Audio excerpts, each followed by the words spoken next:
ময়মনসিংহ নগরীর শিকারীকান্দা বাইপাস মোড়ে সড়ক অবরোধ করে রেখেছে পরিবহন শ্রমিকরা। সড়ক অবরোধ করে রাখায় বেলা 11:30 থেকে ঢাকা ময়মনসিংহ রোডে যান চলাচল বন্ধ রয়েছে। ময়মনসিংহে গেজেট ভিত্তিক জুলাই যোদ্ধাকে মারধর করে বাস থেকে নামিয়ে দেওয়ার প্রতিবাদে আওয়ামী লীগ নেতা আমিনুল হক শামীমের মালিকানাধীন ইউনাইটেড পরিবহন সার্ভিস বন্ধ করে দেয় বৈষম্য বিরোধী ছাত্র আন্দোলনের নেতৃবৃন্দ। এরই প্রতিবাদে নগরীর মাসকান্দা কেন্দ্রীয় বাস টার্মিনাল থেকে আজ সকালে শ্রমিকেরা কোনো ঘোষণা ছাড়াই ঢাকা ময়মনসিংহ মহাসড়কের যান চলাচল বন্ধ করে দেয়। এ সময় এতে দুর্ভোগে পড়েছেন সাধারণ মানুষ।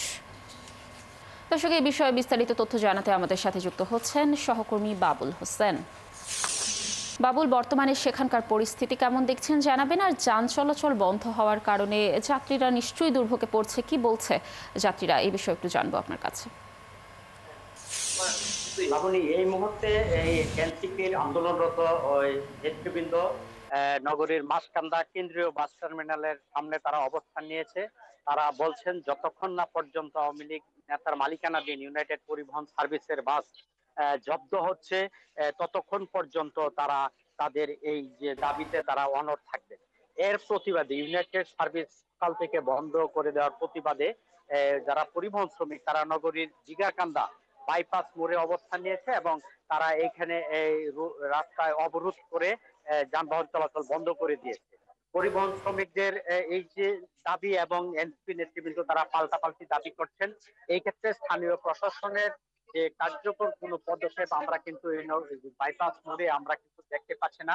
এখানে খবর পেয়ে বেলা 12:30টার দিকে সেনাবাহিনীর যে এসেছিলেন তারা পরবর্তীতে শ্রমিকদের সঙ্গে কথা বলে ফিরে গেছেন, তারা পাশে অবস্থান করছেন। আমরা দেখছি যে ঢাকা ময়মনসিংহ সড়ক এই যে বাইপাস এবং কেওয়াটখালী, নেত্রকোনা, শেরপুর, জামালপুর এবং কিশোরগঞ্জ থেকে ছেড়ে আসা দূরপাল্লার যে পরিবহন তারা রাস্তায় আটকে পড়েছে। অনেকে রুগী নিয়ে তারা যদিও রুগীদেরকে ছেড়ে দেওয়া হয়েছে, তারা হাসপাতালে যেতে পারছে, কিন্তু যারা দূরপাল্লার যাত্রী তারা কিন্তু যেতে পারছে না এবং তারা অনেকে গাড়িতে অবস্থান করছেন এবং কতক্ষণ পরে এটি আসলে পরিস্থিতি স্বাভাবিক হবে এটি আসলে কেউ বলতে পারছেন না। আমরা যেটি দেখেছি যে এরই মধ্যে প্রায় 3 ঘন্টা অতিবাহিত হতে চলেছে।